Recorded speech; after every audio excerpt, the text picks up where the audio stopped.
What if I told you the most powerful piece on the board is sometimes the best piece to sacrifice? Today we are going back in time over 170 years to witness one of the most shocking and brilliant attacks in chess history. This game will teach you how to spot your opponent king in neck, how to crash through the pure power. Stay tuned because by the end of this, your attacking skill will level up.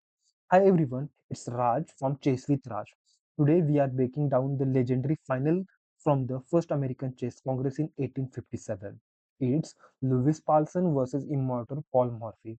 This was the match that basically crowned Morphy as a superstar. Let's jump onto the board and see the game. So game start with e4, e5, knight to f3, knight to c6, knight to c3, knight to f6, bishop b5. We are in four knight game of Spanish variation. Black plays bishop to c5, white castle, black castles. Now here is a move. All right, let's lock in the critical sequence. White just grab the pawn on e5 with the knight takes on e5. A bold capture right in Morphic territory.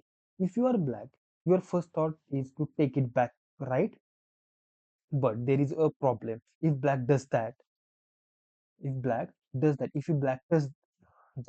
here is the move pawn to d4, which is attacking on the knight and the bishop. This is classical pawn fork, one pawn attacking two pieces. Morphy could instantly lose a knight or a bishop. Not a great start. So what does the genius Morphy do instead? He doesn't fall for the trap. So here he plays the move rook to e8. Think about this move. He sacrificed the pawn on the purpose. He's saying, you can have the pawn, I want something better. Speed and attack.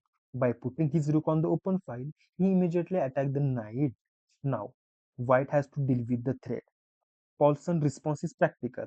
Instead of retreating his knight and losing the time, he trades off on the knight takes on c6. If you have to lose this knight, I am taking one of yours with me. It also messes up the black's pawn.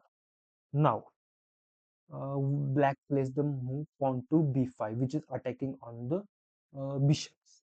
Hold up. Here is a genius part. After pawn to b5, you might be screaming on the screen, Morphy, just take the free pawn on e4 with your knight. It's attacked twice. And you are right.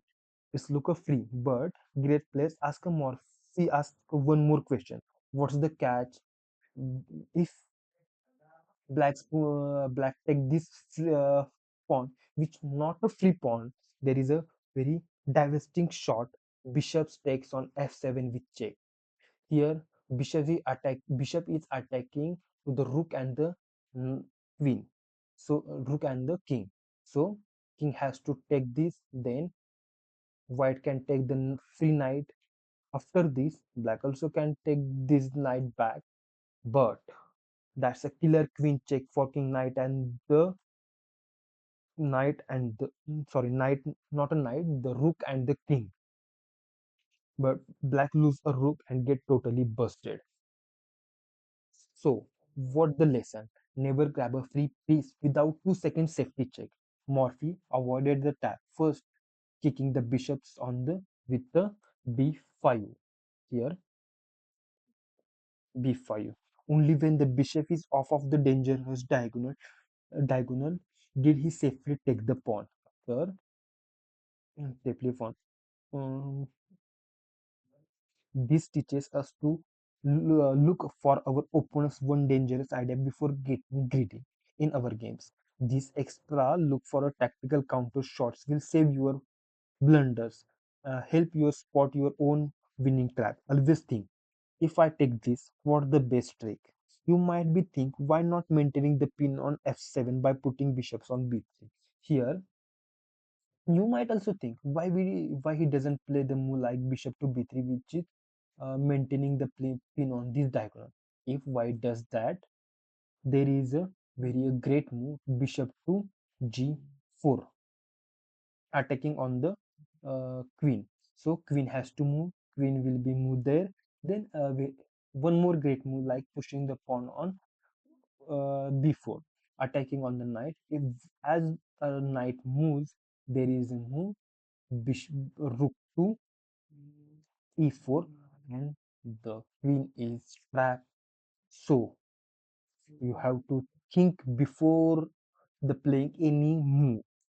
So we are here. So uh, we are mm, we are attacking this diagonal now. Black simply protect the pawn on c6. Then after that there is a very a great move, not a great, but there is a very normal move, pawn to c3. What's the plan here? It's like a taking deep breath before pushing the d pawn. He wants to play d4 next, which could be kick away black's powerful dark square bishop and free up his own game. It also secretly prepare like a b4 later to attack the same bishop. But here Morphy shows his brilliance. He doesn't just wait. He strike with the queen to d3. Queen to d3. This square is called an outpost. You may think, what is outpost? It's a super strong square in opponent territory where you can safely park a powerful piece like a knight or queen. It can't be easily kicked away by pawn. So the big lesson: what you opponent for when your opponent make a slow preparatory moves like a c3, looks for the ways to counterattack immediately. Don't let them complete their plans. Placing your most powerful piece on the deep, safe outpost can disrupt their entire strategy and give a lasting advantage. Look for those undefected squares in the enemy's camp. So here, White plays the move which he prepared, pawn to b4, which is an attacking on the bishop. Bishop go back, then he plays pawn to a4, which is attacking this pawn. As we know, if he takes, he can't maintain the pressure. He can't stay at a two position once, here and here. So if he takes, uh, so if it, what happened? Okay. What if he goes there?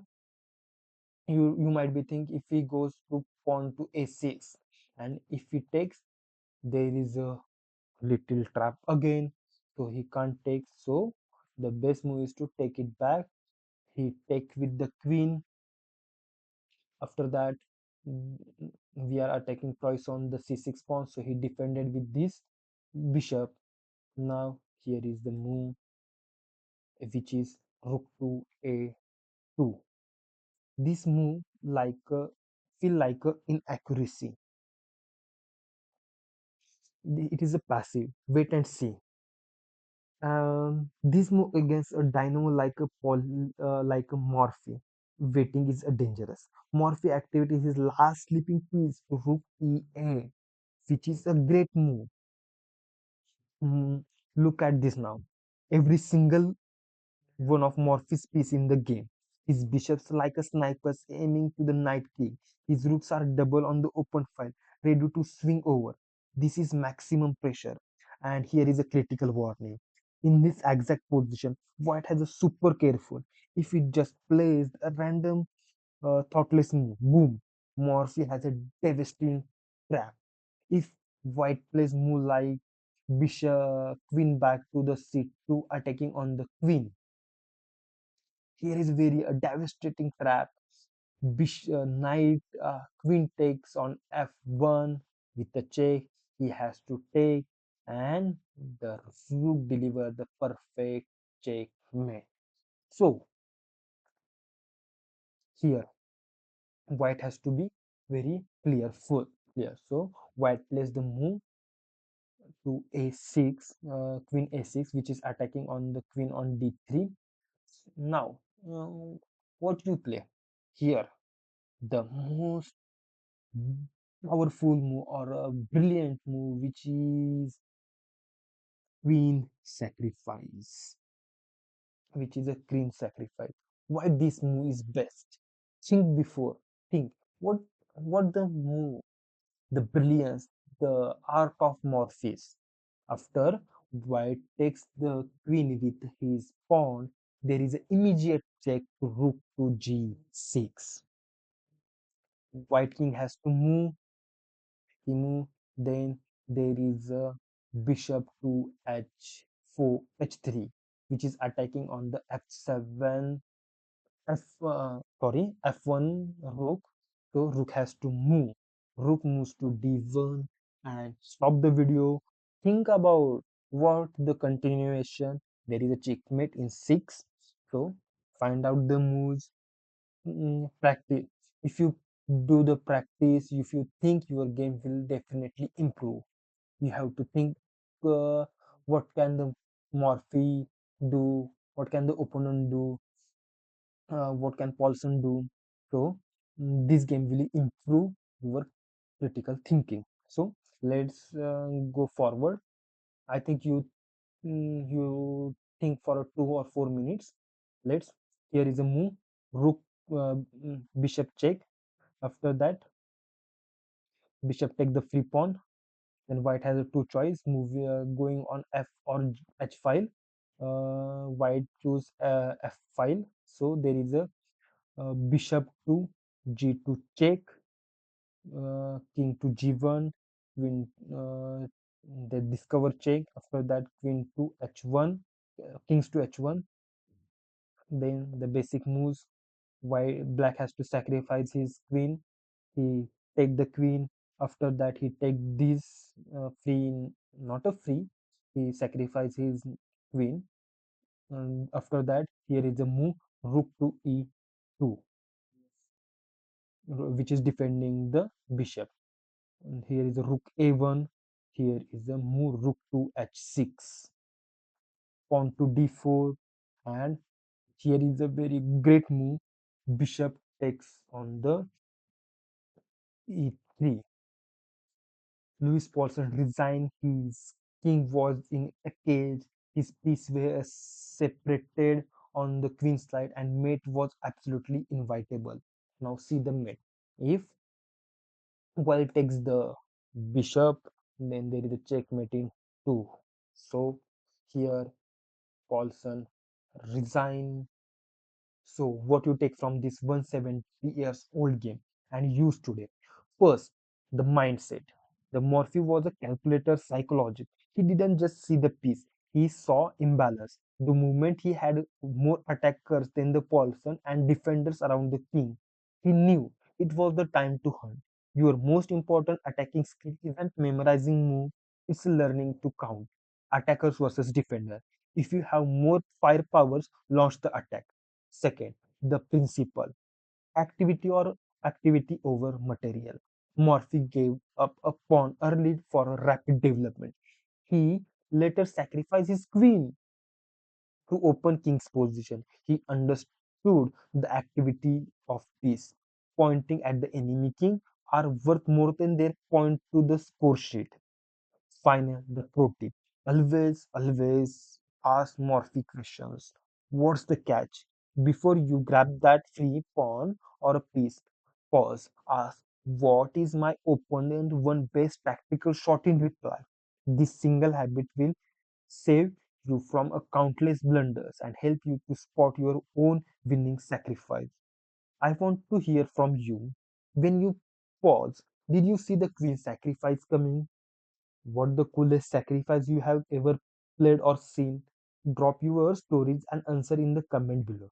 Let's discuss.